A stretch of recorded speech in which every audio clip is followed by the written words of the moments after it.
Hey guys, in this video, I'm gonna show you how to download video from Twitter without any apps. So let's get into it. First of all, open the Twitter app on your smartphone. Go to the tweet which has the video you want to save. Tap on the share button and then select copy the link to tweet. Now go to your browser and type in Twitter Video Downloader in the search bar. And paste the link here. Then hit the download button at the bottom.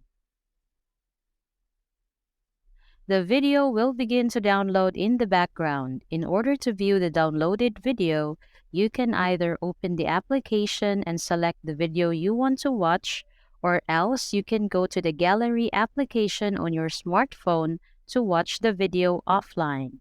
So that's all for this video, guys. If this video was helpful, please give us a like and don't forget to subscribe to our channel so you don't miss out our new uploads.